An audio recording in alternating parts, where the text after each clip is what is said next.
as Lindsay mentioned, I'm a developer at NCFE. I'm just going to talk to you a little bit about Service Fabric Mesh. It's still in preview at the moment.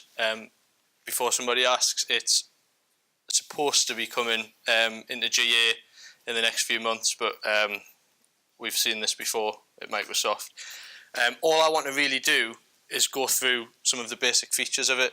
So as Lindsay said, we've been prototyping this at NCFE for our application that we've got going forward. So what it is basically a fully managed service that enables developers to deploy microservices without managing things like virtual machines, storage, and networking. So normally, if you're deploying containers, you're going to hear in Shahid's talk, obviously, about Kubernetes. If you've used Service Fabric on its own before, you have to manage the virtual machines, you have to manage the clusters, manage the nodes. Basically, the main thing that's different about Service Fabric Mesh is that all you're really worried about is the code. It does all of the rest for you. It manages all the infrastructure yourself. You don't have to manage any of that. You just deploy your code in a container. You deploy it in an ARM template or a YAML file, and it basically sorts it all out. If you want it, well, we'll come on to it later, but you can specify the resource, basically the CPU, the memory, the scaling out, that kind of thing. But none of the infrastructure, that's all done behind the scenes.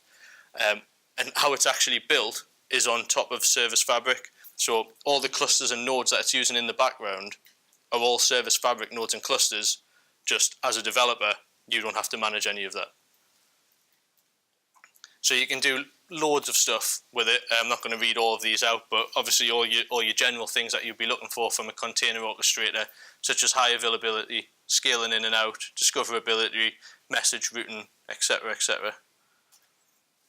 It's ideally, if you were going to use it, if you were doing a cloud native application. So if you're using that, if you're building a new system, building it towards a cloud architecture, Service Fabric Mesh is ideally used for that. And you can use any language or any framework. It doesn't have to be .NET. That's what we're using at NCFE.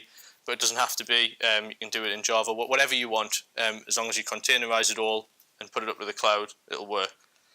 But if you've got an existing system and you're still wanting to move it to the cloud, then that's fine as well. It'll handle the lifting and shifting and it will be minimal code changes for you. So if you're sitting there with a monolithic kind of application that you just want to contain into microservices and kind of deploy it that way, you won't really have to change much of your code. It would just be use something like Docker or Containerd to make an image out of it and then push it up that way.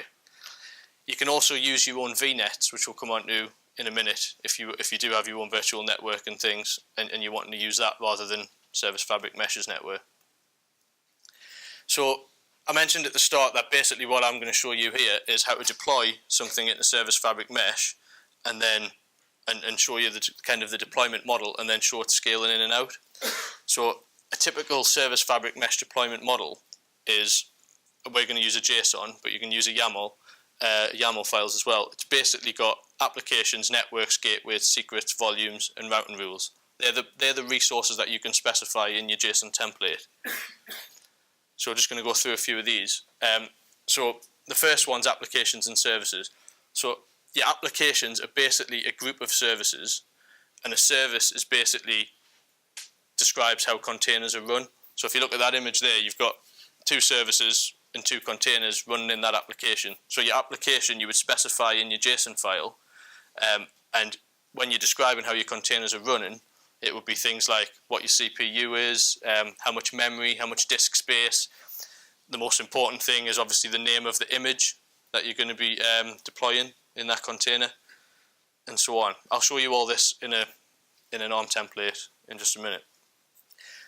One of the big things that they've just introduced as well is this network and gateways. So this little picture here of the gateway is only just came in a couple of months ago. So with it being in preview, you've got we and the lads from NCFE worked with it. We made a prototype system, and then literally about a month later, we went to deploy it again, and none of it worked because they changed it, and they changed the architecture to use this gateway.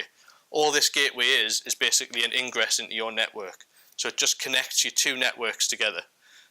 So we've got this one network here, which is basically just the internet, and this is connecting into the Service Fabric Mesh network, which is an isolated network, which is a good thing because it doesn't have to go through all of Microsoft's load balancers, so it makes it faster.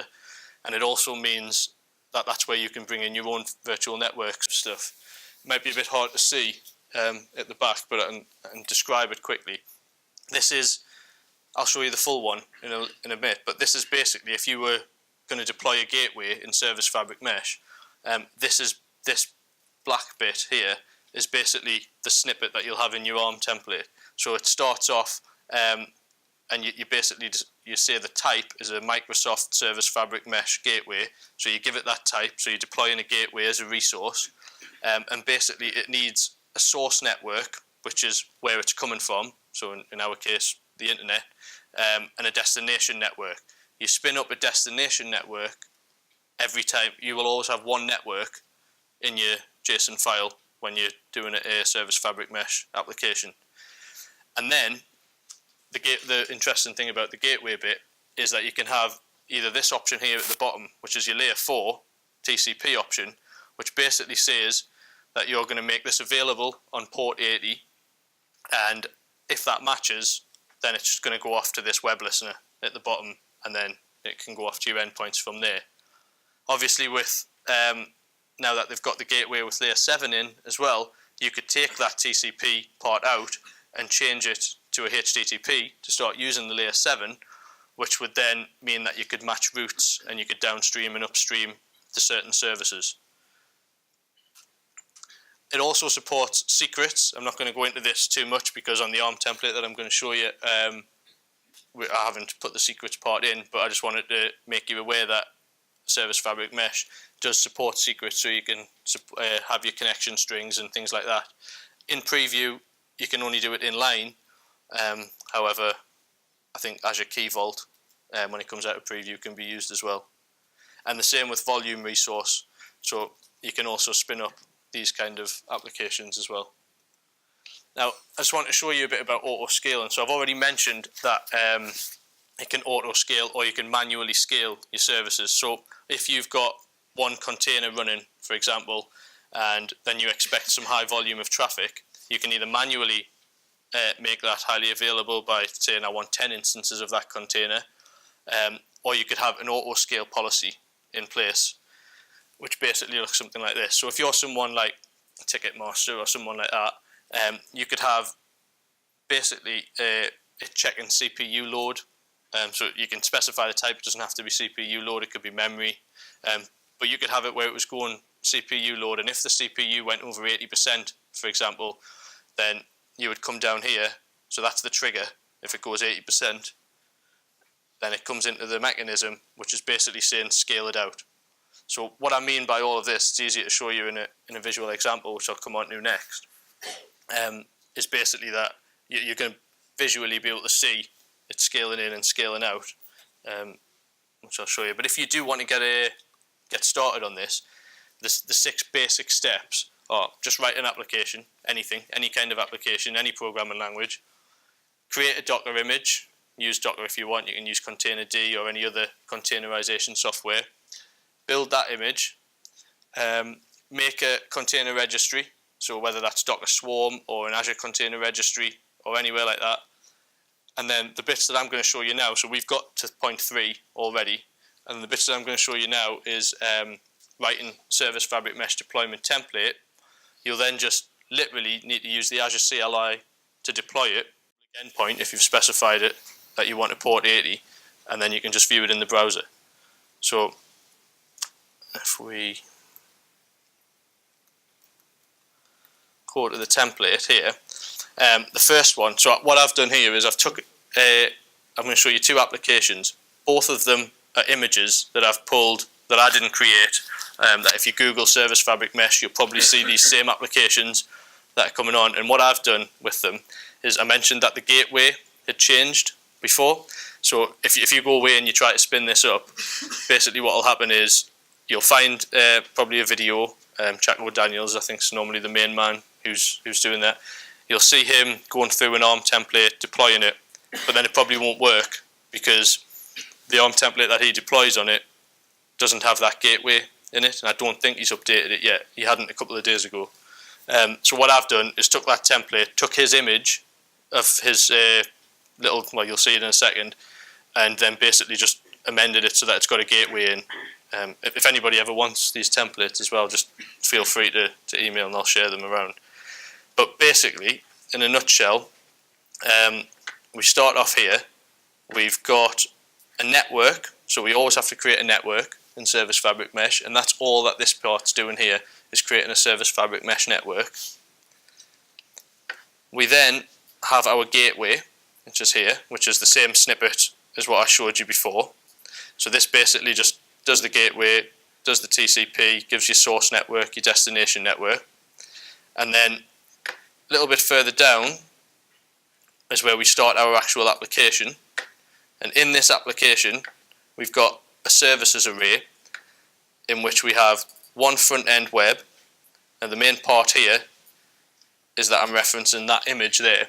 So that image is taken from Seabreeze as the account, and that's just literally pulled from Docker, and it's going to deploy that application. And then down here is where you can specify your CPU usage, your memory usage, and then most importantly, the replica count.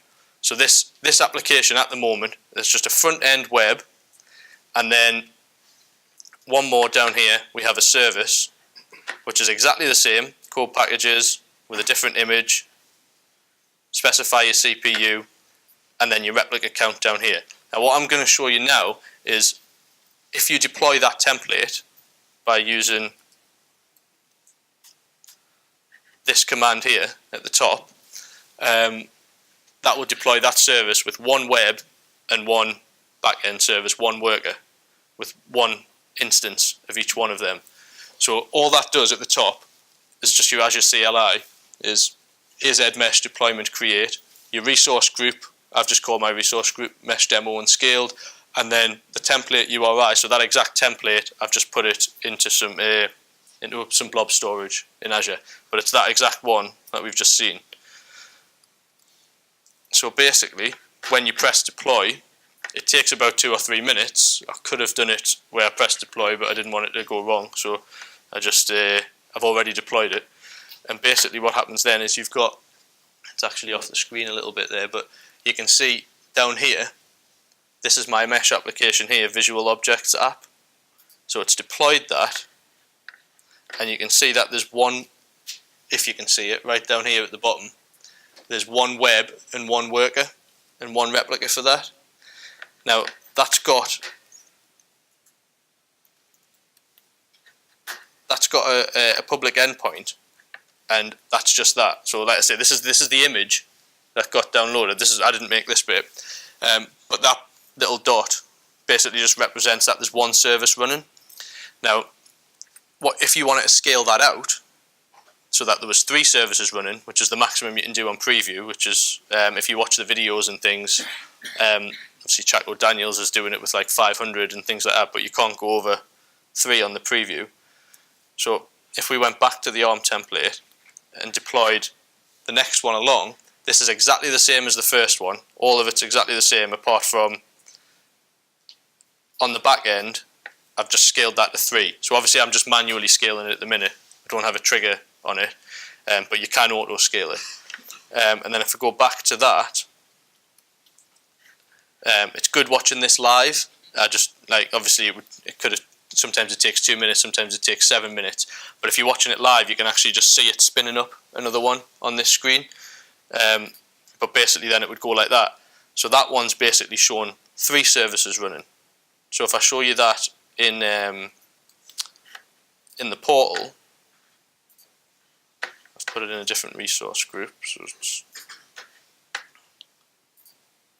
So it's Visual Objects app there. Then it's right down at the bottom. I can't get up, but you can see, if you can see there, you can see that the replicas for that workers is 3 at the bottom. So you can click on that and you can go in and you can see that they're all healthy down there and all 3 ones of them are working.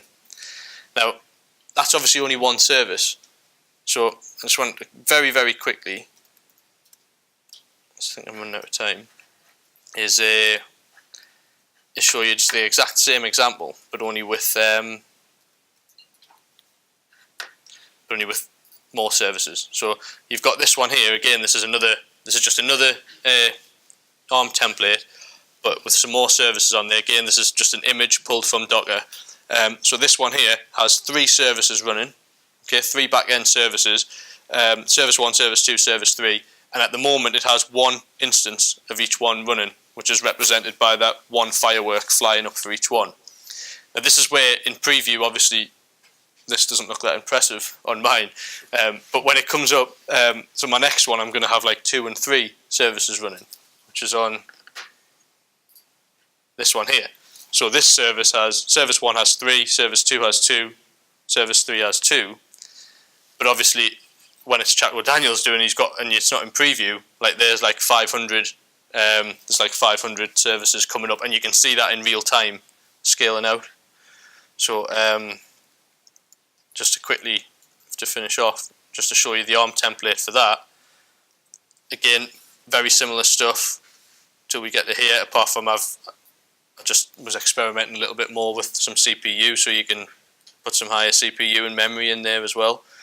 And if we go down a bit there, so this service has 3 replicas. Here's another service with 3 replicas, and then another service with 2 replicas on there, like that. And that's basically it. Just if you want to deploy a template, use a YAML file, use a JSON file, deploy the resources like that. Make sure they're all containerized. Make sure you've made a container registry to store them in, and then you should. One more bit actually. To make sure that you get the public endpoint, make sure that you put something like this at the bottom of your ARM template. Otherwise, as we found out a couple of times, it can be quite hard to actually find out what the IP address is in the first instance. So you can't actually type it into the browser. So put that on, and it'll spit it out at the end of the deployment. Any questions?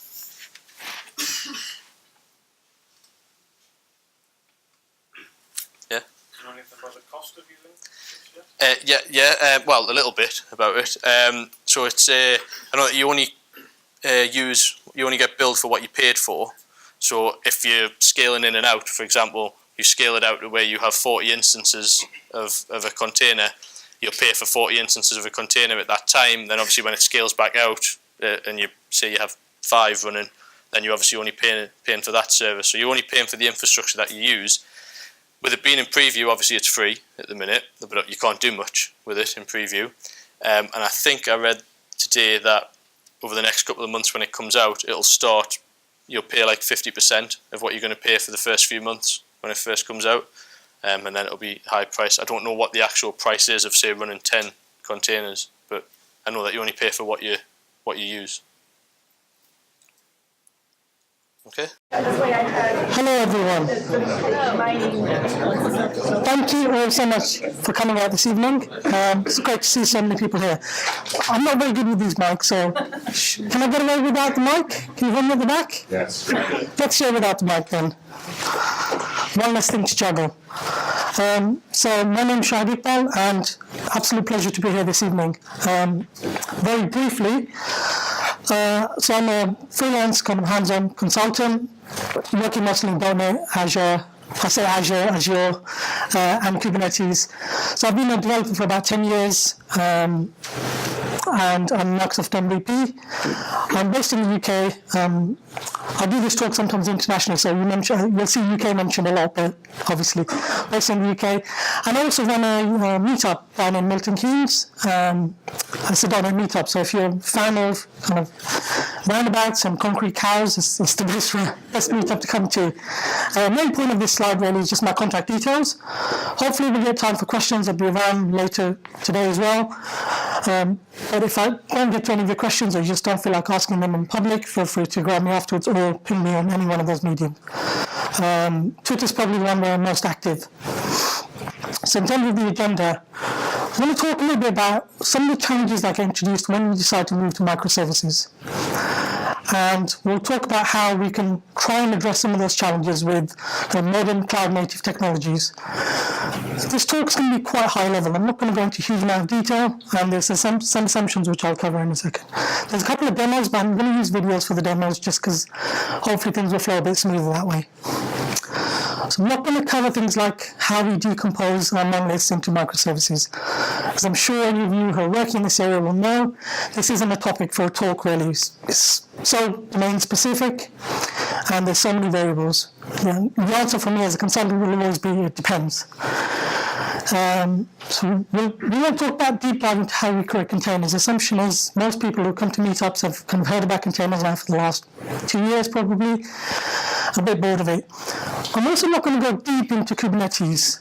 I'll cover some of the high-level Kubernetes concepts, and I'll link to a video at the end where I do go a bit deeper into Kubernetes.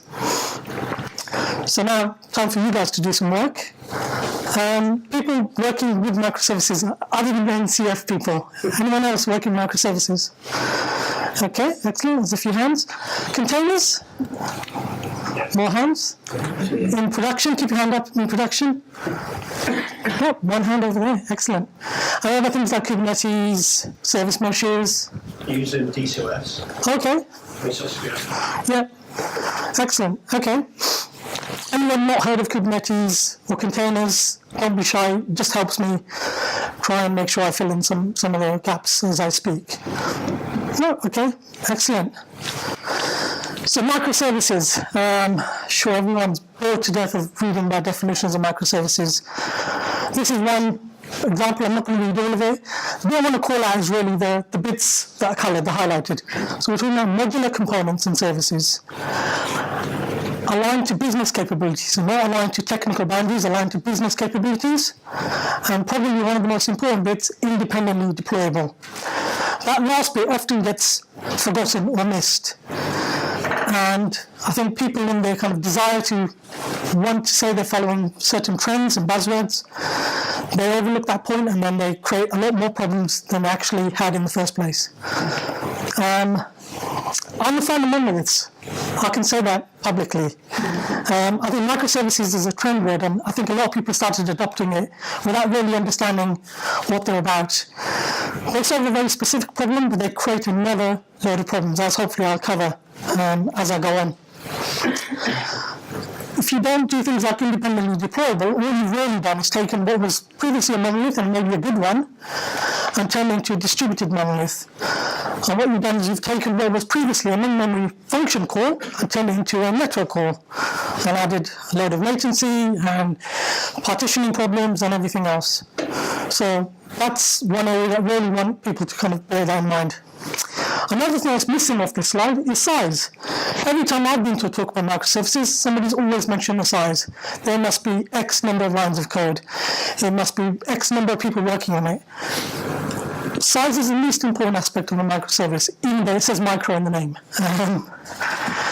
The service should be as big as it needs to be, and if at any point you're unsure whether something should be 2 microservices or 1, go for 1. It's much, much easier to take 2 or 3 large microservices and then break them down into smaller ones, as you've been running them and you've got experience of them, than to start with 10 and then realise actually we've got the boundaries wrong, everything's a mess, and now we have to try and bring them back together. So if nothing else, if you take that bit of advice, I'll be happy. So why do we do microservices? Well, there's a few benefits. So it lets you independently scale these services. We live in the cloud world, and we pay for consumption. So if I've got an application where a quarter of it is actually the bit that needs scaling, why am I scaling the whole thing? Why am I paying to scale the whole thing? This is one of the drivers for microservices. So it lets us split the bit that needs to be scaled out and then scale that independent of the rest of the code. And from a code point of view, it allows us to do smaller, less risky deployments. Because now in theory, we're only deploying code that's changed. Other code that hasn't changed, we're not deploying it, so it should be safer. Cognitive load is another one that is often overlooked. If you work on a big system, and as a developer, having to keep that whole system in your head as you work on it, it's quite challenging. With microservices, your attention span, you only need to really keep the scope of a microservice within your head at any one time. I've got really clear, consistent boundaries between the services. So that makes a big difference, actually. And then obviously, if you've got these smaller services, you can distribute them between teams. Another point which is often talked about microservices is, well, you can choose the language you want to use. You can choose the framework you want to use. And I say, yes, technically, of course, you can, but doesn't mean you should. Any of you run a team know there's a lot of overhead in terms of governance issues, making sure that the packages you're using, the libraries you're using are appropriate, licensed correctly. Why add to that overhead? So just because you can, you shouldn't. So let's take a look. I've got a monolith here, and it's a well-designed monolith, if I say so myself. I've got kind of 4 components. I've got an admin, reporting, registration, and calendar. And by the way, actually, if people want to ask questions as we go along, feel free to. It's fairly informal. I'm happy to answer questions, unless we feel like we're going to get out of time, and then we'll leave it till the end. And of course, I take this monolith and we turn it into microservices. Except everyone knows microservices should always be hexagon, so let's fix that. Good. Now, of course, you don't do that. You don't suddenly take a monolith and have split it out immediately into multiple microservices. It's not the way it works. You tend to go on a journey. You tend to go on a decomposition. So let's do that. So I pick one candidate, and I decompose out my monolith. And that's fine, and maybe I'm using .NET Core, and the other one's using full .NET, for example. Let's think about deploying for a second. So at the moment, my monolith is deployed on a server somewhere, on a VM maybe. And now I've got a new deployment, so I've got perhaps a new server for that. Okay, it's a bit more work. My old service and the new service need to talk to each other. So now I've got some networking to do as well. Okay, a bit more complexity. Let's carry on. Another deployment, and now we've got 3 servers. And you can kind of see where this is going. So eventually we end up with microservices architecture. We've got 4 servers, we've got some networking between them, and that's okay. But my apps are brilliant until the users come on board. Then I have problems. So we've got front end, and now the front end needs to access these back-end services. So right now I've got firewall rules, and I've got exposing things on the internet. So I've got multiple deployments, multiple configurations. I've taken actually what was quite straightforward and turned it into something where, well, worked on my machine times 4. So, kind of quest for microservices, we introduced a number of new problems. So we've got these multiple deployments, got inconsistency between environments. We've added all this infrastructure and complexity. That previous slide with 4 servers, that was one environment. Dev, QA, prod, staging. Gets quite a headache. I've got multiple points of failure and latency now. I've got multiple servers, I've got networking between them. Many more things to go wrong. What about debugging? So previously you had a single application, run it up in my Visual Studio, attach a debugger, everything's fine. Now I've got network calls to make. I've got services to run. I've got firewall rules to set up. That makes things a lot more complicated. And finally, speaking of that, we've got all these additional networking and traffic routing rules. And finally, we're going to have to trace our requests now across multiple applications. So when a request comes in, it's now going to hit multiple services. How do we know where our application, where the time is being taken, where requests are going? So we took what was actually quite a simple application to work with, and we introduced a heap of new problems. Finally, of course, security. We've now got much bigger surface area for our application. We've got multiple servers, multiple network rules, more things can go wrong. So actually, monolith wasn't that bad when you think about it. We've just added a heap more complexity and problems. So let's have a look at that first couple of problems around deploying, consistency. Maybe this is where containers can come to the rescue. So there's a number of container kind of runtimes and formats out there. Docker's probably the most well-known. Very briefly, for those who don't know what containers are, they're essentially a package which encapsulates your application and its dependencies. So in essence, from your CI system, you're no longer producing binaries, you're producing a container. The key thing with them is they give you consistency across environments. If you've got a container, you can use some isolation and it will work across environments. The way I like to think of containers is as lightweight VMs.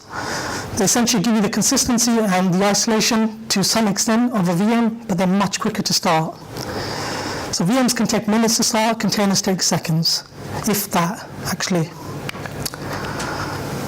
And finally, they're portable. So if you can run a container on a machine, any container runtime that's supported anywhere else, that container will run. You're not going to have any issues with dependencies not being installed. You're not going to have issues with the wrong .NET framework, for example.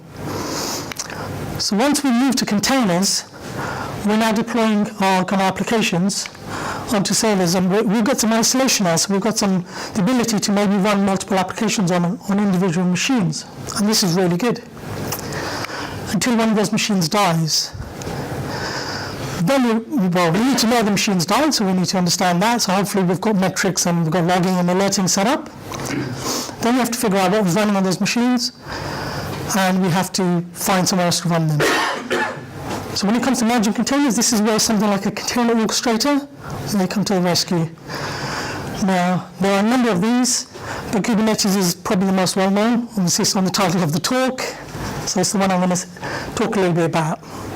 Now, as I said, I'm not going to go deep into the Kubernetes concepts.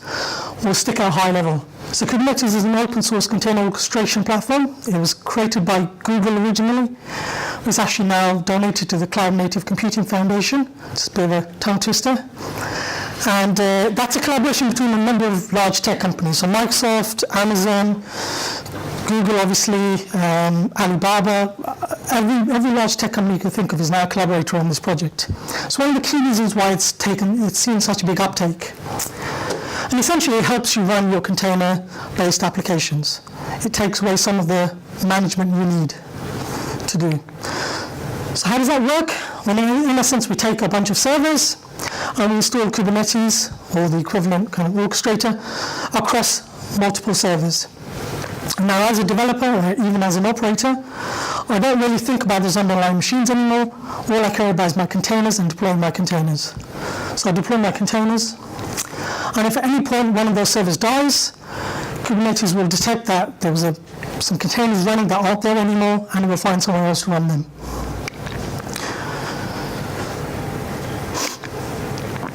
So some of the features Kubernetes has, what I showed you there was very crudely a container orchestration. It also has the ability to manage configuration and secrets. It allows you to create self-healing applications. And again, my other video kind of actually demos this. I won't do that today.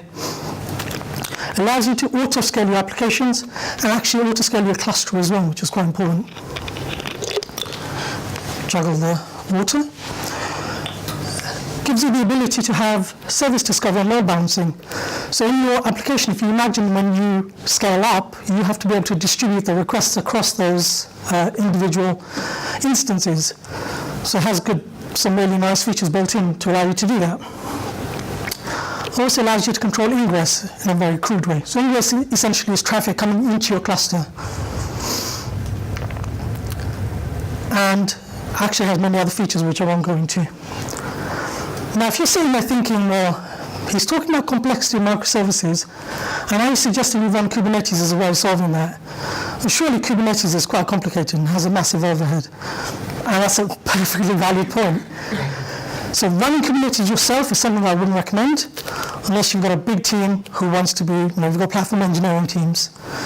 This is where this kind of managed Kubernetes providers really come in. So every single tech company I can think of, Sorry, just your last slide, very interesting. You talk about ingress. What about egress? Yeah, so some basic egress control, but it's very similar to ingress. And Kubernetes, it has some capabilities, but it's not fully featured. I'll talk about an option on that later. That's a good point. Managing Kubernetes yourself is really hard. You obviously have the VMs to manage. Kubernetes uses etcd, which is like a database, if you like, a data store. That has to be highly available. You have to make sure it's backed up. You have to make sure you're able to patch your servers. So it's quite hard work. But these managed providers, they take away a lot of that complexity for you. So in essence, you define the number of nodes you want in your server, they take care of most of the rest of it. You still have some access to the VMs. If you're kind of thinking, how does this compare to Service Fabric Mesh? Service Fabric Mesh is more serverless than this is, but this isn't running pure IaaS, if you're curious. So let's go back to our kind of problem checklist. And as observed amongst you will notice one bullet point's missing, but it's essentially the same thing, deployments. So with containers and something like Kubernetes, I think we've helped a bit with the infrastructure and environmental complexity. Kubernetes is pretty much the de facto container orchestration platform. It has consistency. So if you're running Kubernetes, you know how to manage it. There's platforms out there for you. It makes life a lot easier. Kubernetes allows you to have self-healing applications. So actually a lot of the points of failure are dealt with, particularly as managed service. Again, it's not your problem. It's the cloud provider's problem to make sure that the cluster's up. What about debugging? Well, actually, no, I don't think we've done anything to help with debugging at the moment. How about traffic and routing or routing? A little bit. So I mentioned ingress, I mentioned some of the load balancing, so you get some, but we can do better. What about tracing and logging? Again, I don't think we've really improved anything on that front at the moment. And then finally, security, well, I think we have a little bit. So Kubernetes is obviously one of the largest open source projects there is. There's a lot of security scrutiny, if you like, and also, again, the managed providers. There's a consistent approach to doing these things. You don't have to manage individual VMs. Just on security. Yeah? I'm a developer at work. We've got an infrastructure team who basically refuse to use Azure or containers or anything like that because we work with banks. Yeah. For particular reasons. I mean, I don't know what they just dismiss it, they don't even listen. They refuse to use Kubernetes or the cloud in general? Cloud in general. A lot of their thinking is a bit old school. So I know people have heard them. The customer, don't get me wrong. Yeah. Yeah, no, absolutely. I think there's still, in certain industries, there's still this cloud is not secure. We don't want to have it publicly exposed. People have heard of Monzo. I don't know if people are familiar with Monzo. It's one of these new banks. They run the entire infrastructure bar one component in the cloud and on Kubernetes. So it's about as much about the attitude of the teams, and dare I say, in big banks, protectionism, making sure your team still got a job, because running your own infrastructure is hard. So, hey, there's a lot of people who may be looking over their shoulders if it was moved on to something like this. So, we've covered a few points. What about debugging? We haven't really dealt with that, so let's have a look at that. And maybe this is where some of the tooling around Kubernetes and cloud native can help. Now, this is an area of rapid innovation. Things are changing all the time, so I suspect what I talk about now will probably be out of date soon. I'm not going to talk about all of these projects, but in particular I want to focus on one area. So if you think about the kind of code workflow at the moment, when you're working with Kubernetes, you write your code. As a developer, I'm going to work on my machine and write my code. I check that code into a repository, because now everyone's using source control, hopefully. We're not in that day and age when our people are not using source control. And then we have a CI system, and that runs and it builds a container. And we push that container to some kind of container registry, so like Docker Hub or Azure Container Registry or your cloud's container registry. We create a deployment package. So in Kubernetes, one of the popular ones is something called Helm, which is essentially a package that wraps up your container with a load of configuration, and you can then deploy it to a cluster, and you can use the same configuration and parameterize it for different clusters. And then, of course, you actually deploy that to Kubernetes. That's quite a long workflow. That's quite a long time. If I want to make a change and I want to see the effect of it, that's quite a long time to wait for that whole process to run. If I'm running, just make sure, so locally, then we do a CI, and then we kind of do the deployment. So continuous or otherwise, it doesn't really matter. But the point is, from writing the code for it to be deployed, it's quite a long time to wait. So I need to be able to debug my applications locally. I want to be able to see the effect. Now you can do that. You can run containers, you can debug them. But when you work with microservices, you have another problem of dependent services.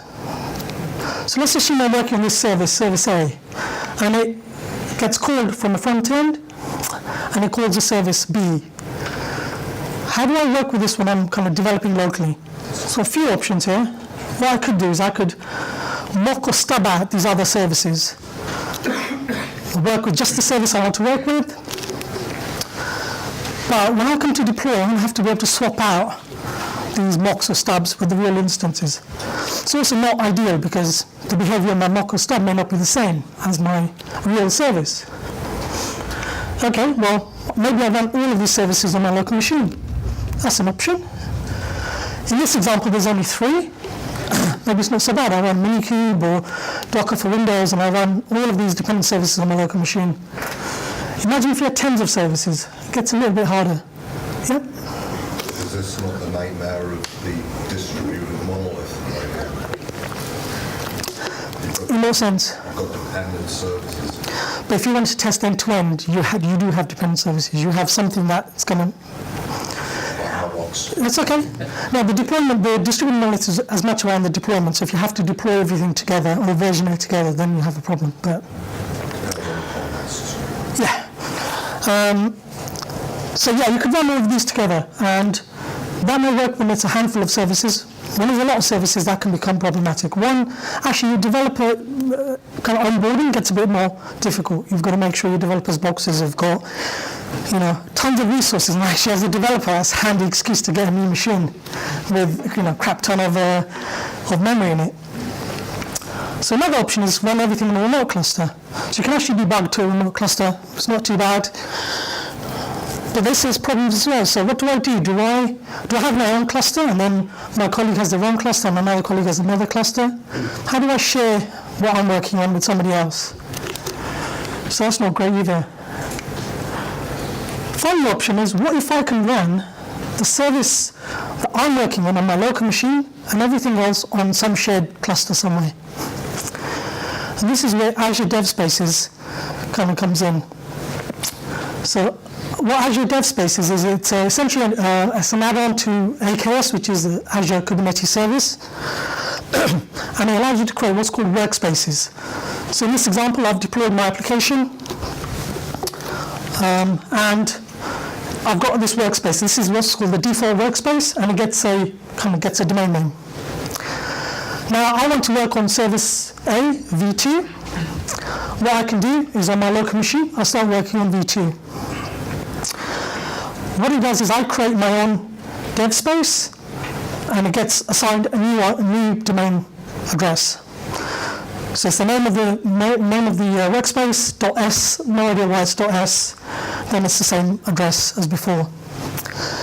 Now, if I hit that particular endpoint, what happens is the traffic is actually sent to the front end, the existing one, that service on my local machine. And if my that service needs to call service B, it actually gets sent back up into the cluster. So it allows me to work on service A in isolation. I can set breakpoints, I can debug, I can see what's going on. The nice thing with this is I can actually push that space up into the cluster so that it's available for other people as well. So in essence, my space will inherit from the default. That domain name is available for other people to go and hit as well, and they can do that. You can actually also derive from my space to create another one. So if I had something with V2 and then V2 of service B, you can do that. I wouldn't recommend getting too nested though. The nice thing is my laptop doesn't have to be running for this to work. As soon as I've pushed it once, it's available.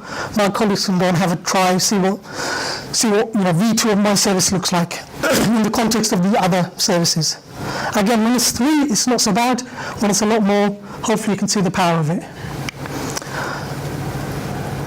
My animations. So dev spaces, the theme for this evening, is in public preview. It has been for a little while actually. There's another project called Draft, also from the Microsoft team, and these two kind of look very similar, so there's a bit of confusion around why you would use one or the other. You can use Visual Studio Code and Visual Studio, and has first-class support for .NET, Core, Node.js, and Java as well. You can actually run some other languages as well. You just need the Docker file. Yeah, no, so you don't need to have a microservice architecture. You can use this just to debug individual applications if you want in a cluster. So let's have a quick look at a demo of this, watch a video of it.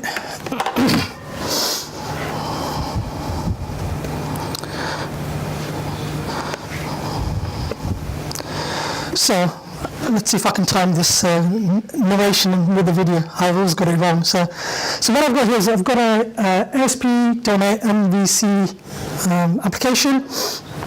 I'm going to pause it because I'm going to speak far too slowly, I think. Can people see that okay at the back, by the way? Yeah. Here's the videos, unfortunately, I can't increase the size a huge amount. So I've got a home controller, bog standard stuff really.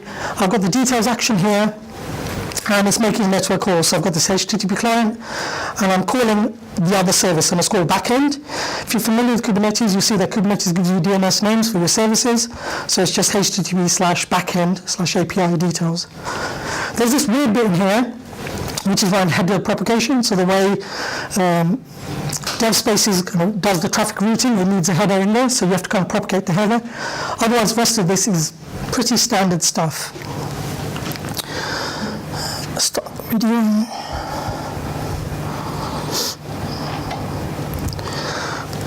I'm now highlighting what I've just told you. So I've got this deployed. Actually, I'm going to pause this because I'm going to show you the URL, and I can actually, hopefully, is that any more readable? A little bit. So you can see this is the default workspace. It's front end, .grid, whatever, and then that's actually the app. So, and this is V1. So this is calling that backend service, is getting back V1, and this is the front end, is V1 as well. So let's just zoom out. I'll carry on the video. And on the server side, I've got that backend service. So you can see I put a breakpoint in, and now we're working on V2. So I'll just walk across. It says V2 there. So as soon as I run the debugger, what this is going to do is essentially it's going to push this code to that cluster under my own workspace.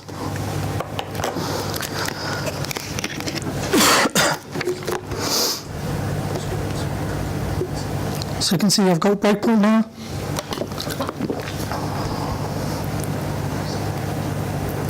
Just going to pause it there and just zoom in again, just so you can see the address now. You can see I've literally just started navigating. So now it's my workspace, and I'm only debugging the back end. Yep. Sorry, I'm the only person there. No, it's okay. Sorry.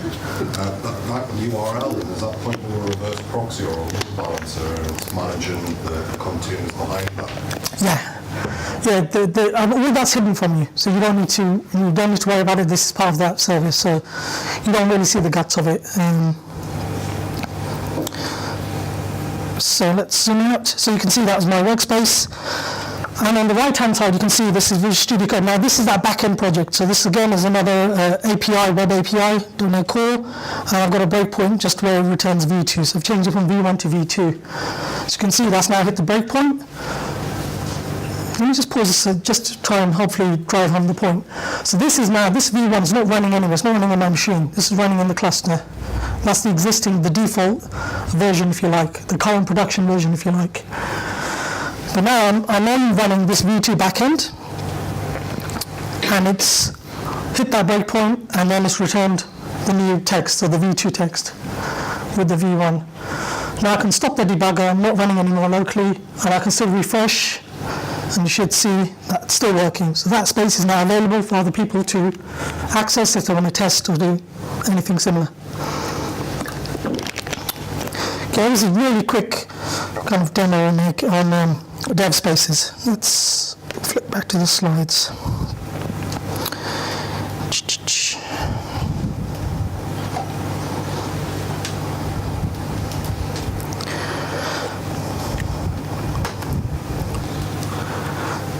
Okay, let's come back to our checklist again. So debugging, I think obviously there's many more options and many more things here. Hopefully I've shown you that there are some options now for debugging. networking traffic routing, well, no, I don't think anything's changed since the last one. Same with tracing and same with security. These three things all around, yep. Is Azure the only cloud provider that provides the dev spaces? Correct. At the moment, yes. So there's another project called Telepresence, which is a CNCF project, a Cloud Native Computing Foundation project, which does similar things. It's not quite as fully featured as that, although to be fair, I've not looked at it recently. Things change very quickly on this. This only allows you to debug containers against a production cluster and route the traffic down to your local machine, for example. And, yeah. This might be a bit of a stupid question, but can you use that Azure dev spaces but say the AWS? I don't believe you can at the moment, because to enable it, you have to actually enable it in the cluster. So on the CLI, there's an option to enable it. There's limited regions at the moment where it can work. If I'm being honest at the moment, I've not heard a huge amount about this recently, so I'm wondering what's going on really. I suspect there'll be some announcement soon, one way or the other really. Microsoft's been open sourcing a lot of their projects, so I wouldn't be surprised if they did. I know they were aiming to make this whole concept of dev spaces work not just on Kubernetes but on other kind of container platforms as well. So it kind of makes sense for them to open source it. If we look at these last 3 points, these are all around kind of networking. And this is where something like a service mesh may be able to help. A service mesh is one of these really trendy topics. And so service mesh essentially is infrastructure kind of dedicated for handling service-to-service communications.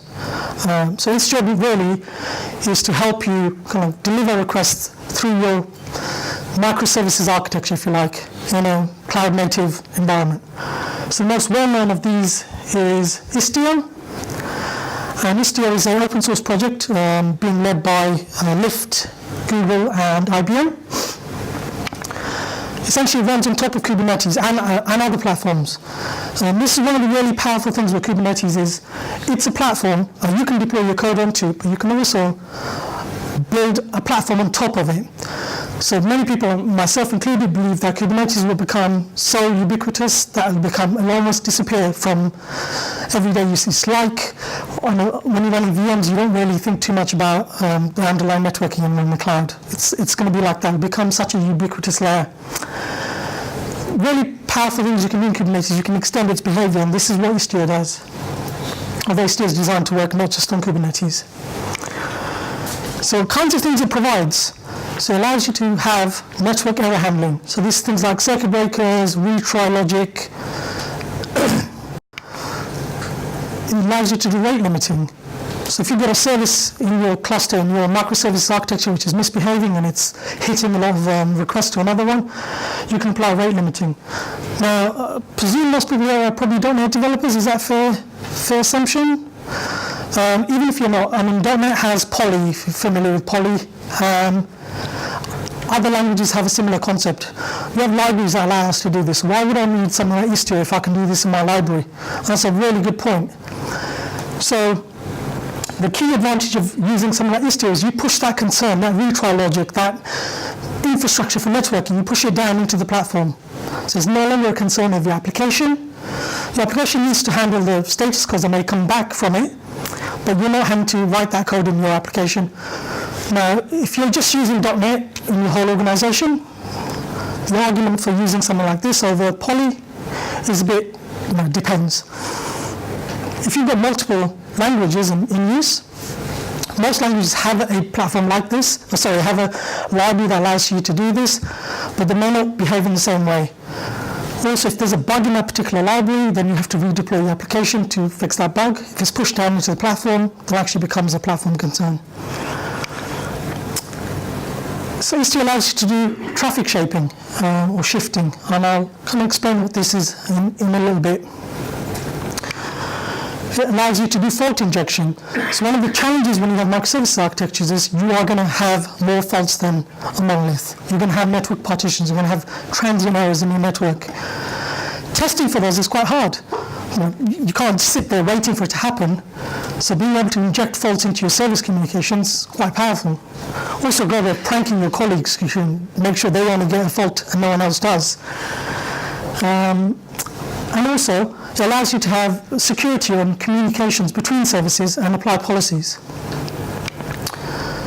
And finally, it allows you to kind of distributed tracing of your requests. You can see where your requests are going, how long they're taking, how many requests you've got coming into your system. So have a look at the Istio architecture. I'm not going to deep dive on this. Broadly speaking, you have two planes. You have what's called the data plane and a management plane. The data plane is really where your application lives. So in this case, service A is my application, and it's running in Kubernetes. What Istio does is it injects a proxy into my pod.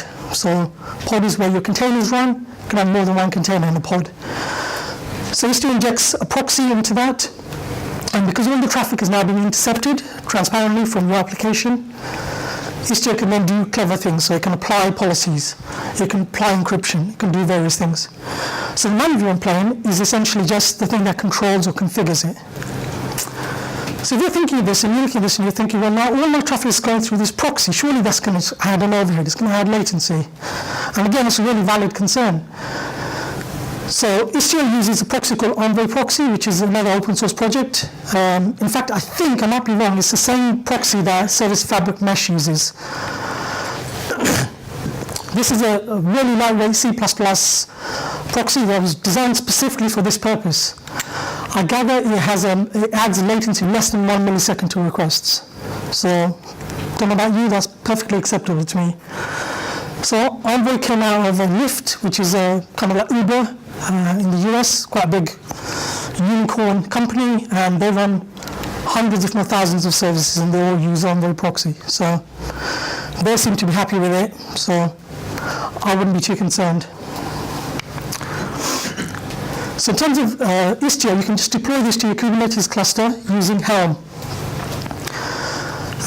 It uses something called custom resource definitions, which is, if you spend any time with Kubernetes, you will see this is one of the really powerful ways of extending Kubernetes behavior. So when you think about it for a second, what I'm doing is I'm deploying an application to my cluster, and it's now changing my cluster. It's really quite cool. Maybe I'm just a real geek. So the nice thing is, your application doesn't need to be aware of Istio.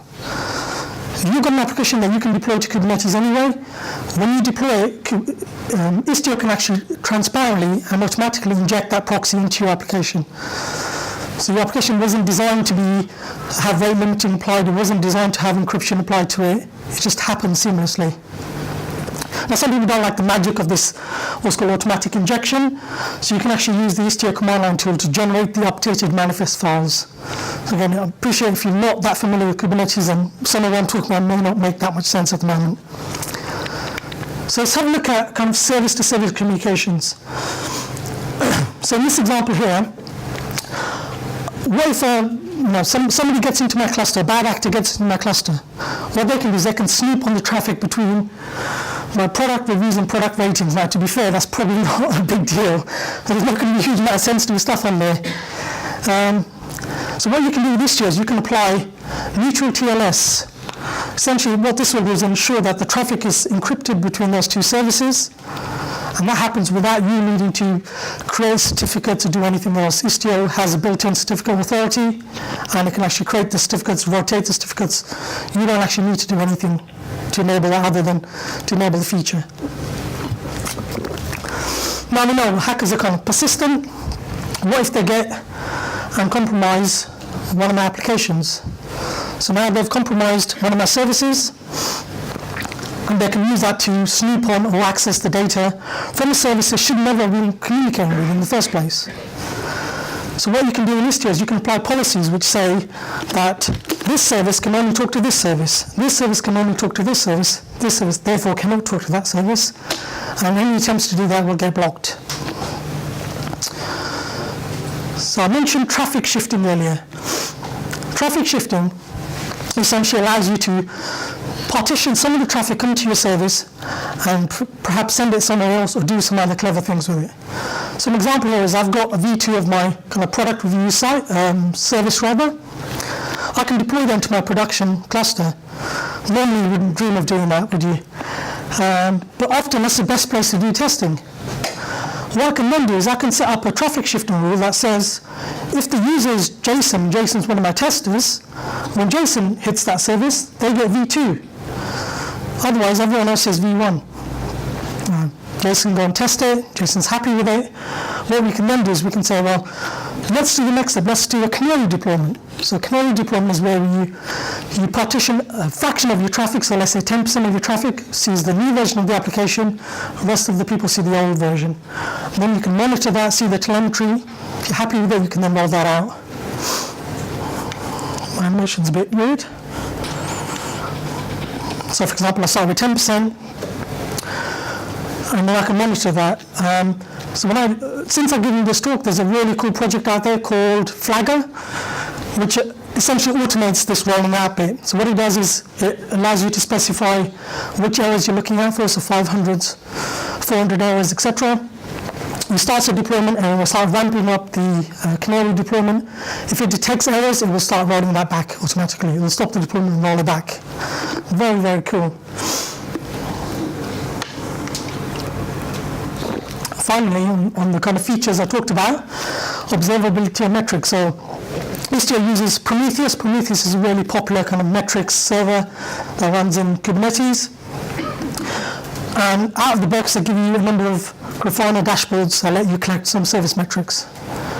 You can also do distributed tracing using another tool called Jaeger. All of these are CNCF, open source, well-supported projects. So you can then see, well, my request comes in, hits these services, it takes this long, typically. So I'm going to show you a demo. We'll set the demo up quickly. So this is taken from the Istio docs. Essentially, it's like a book review site, if you like. And we have V1 deployed at the moment, and that has no stars. V2, when you look at the ratings, you get stars underneath it, so it makes it visual.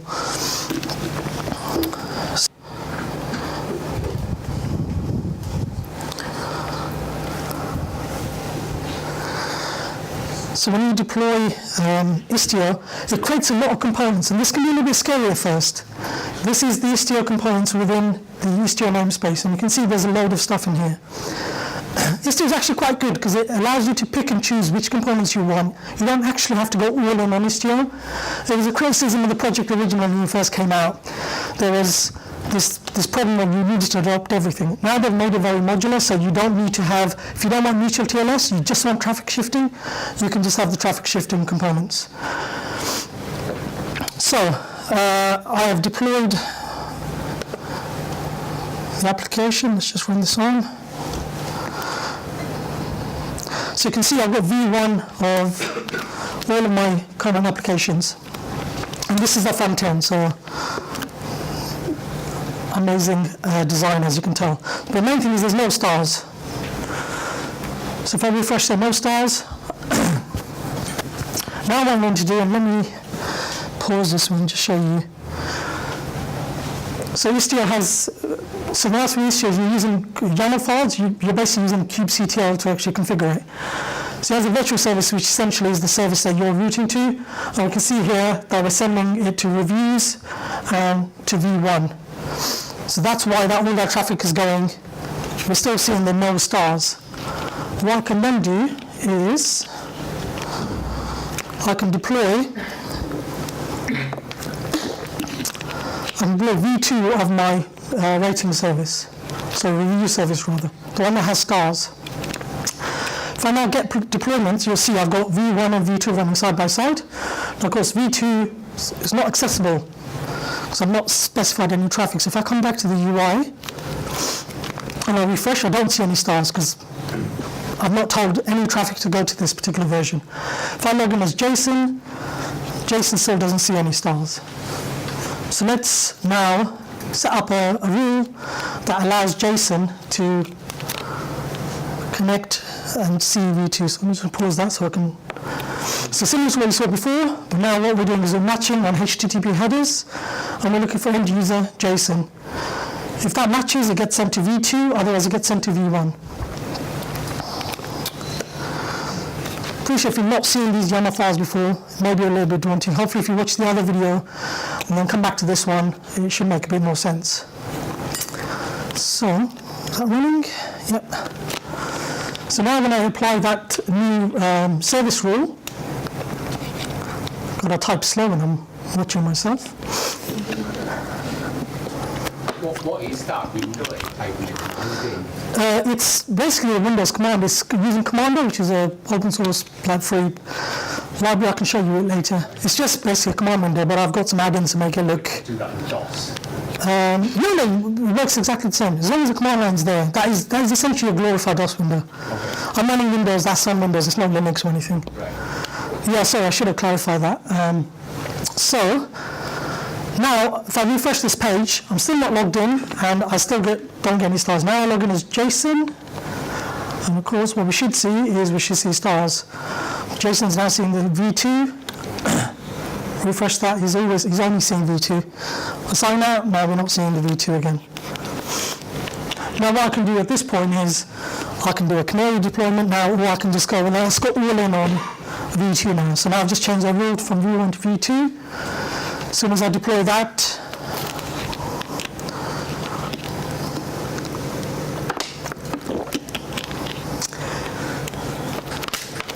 couldn't remember the name of the file.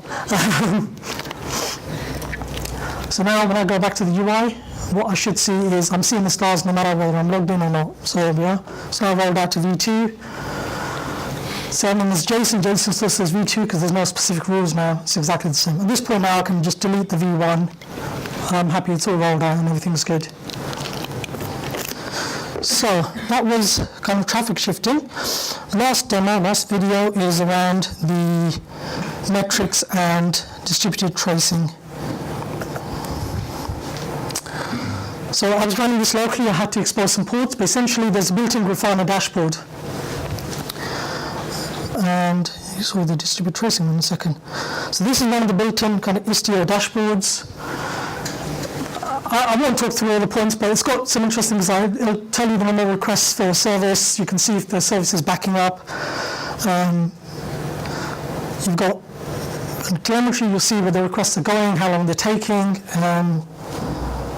This is all feeding off the Prometheus backend. So if you've got your own dashboarding solution, you can do that. So drive into a specific service, and I can see details of that, or I can see the actual service mesh itself. So I can see all the requests. It was very early on, there was no traffic at the moment. So if I refresh that, you should start seeing some data coming through. Maybe I'm starting to see some of the requests. So really nice just to have this visible somewhere. You like putting it in front of clients sometimes, or on a screen where clients can see it just because it looks quite cool. So the last bit is about the tracing. So I'm just exposing a different dashboard, and this is Jaeger. So Jaeger is essentially just a dashboard on top of this distributed tracing libraries. So what I can do is I can pick the different services, and I can find the traces. So I can see things like how long the request is taking when it came in. And then down here, I can drill into one of the traces, and I can see the total trace time. I can see all of the services it called, and how long the total request, what was it comprised of, all the independent bits that made up that request. So I can spot if there's a slow running service somewhere, if I'm getting weird issues when the service is dying, should be able to see that in there. It's very quick, kind of give you a flavor of what you can do with Istio. That's all for the demos. Let's go back to the slides and start wrapping up.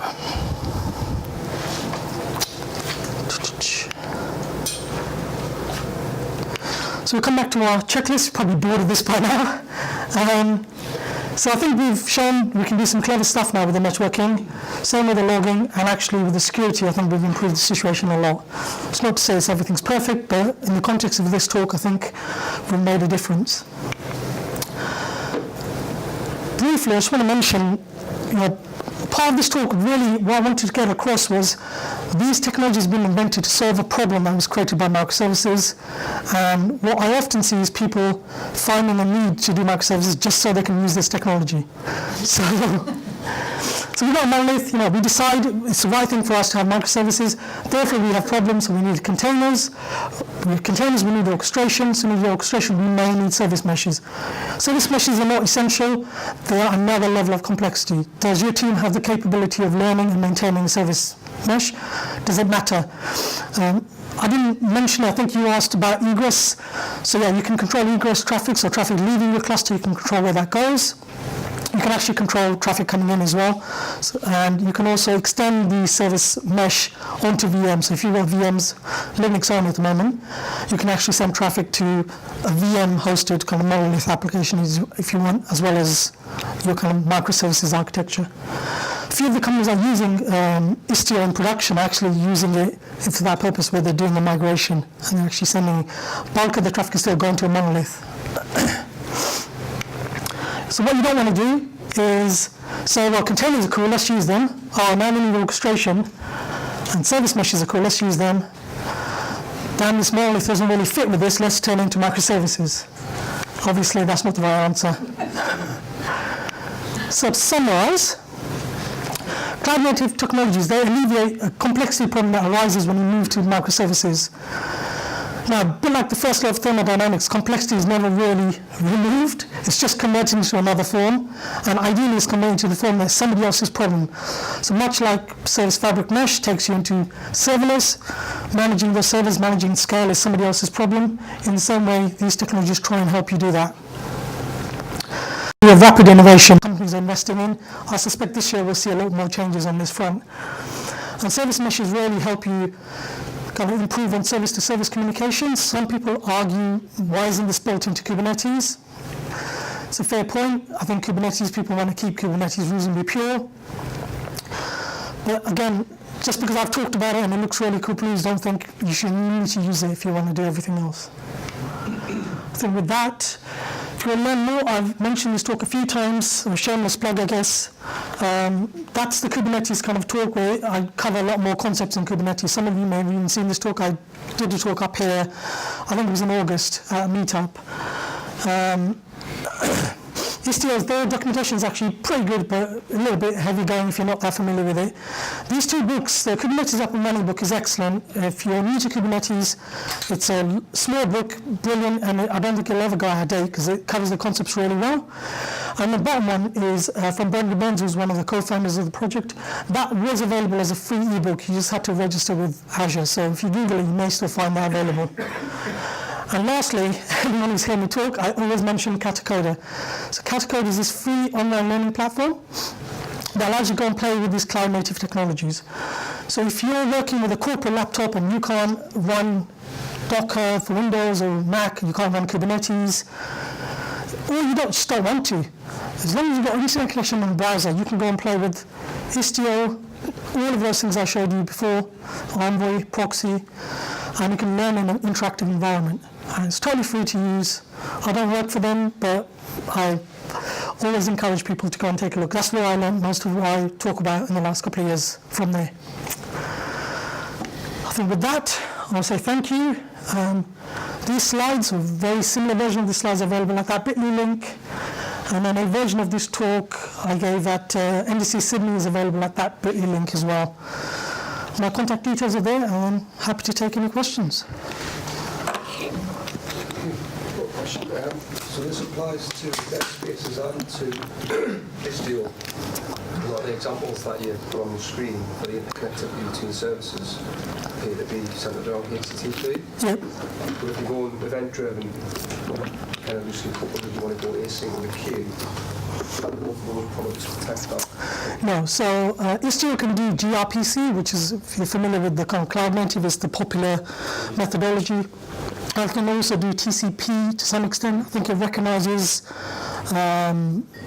Postgres and MySQL commands as well, but it can't do eventing at the moment. I don't think there's anything that can currently kind of solve that event-based problem, partly because it's so asynchronous and it's hard to correlate back. Yeah, that's right. DevSpaces doesn't do any of that, yeah. Just HTTP as far as I know.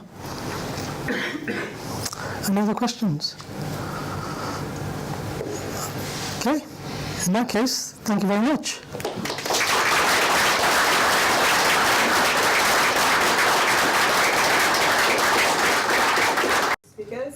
done an excellent job tonight. So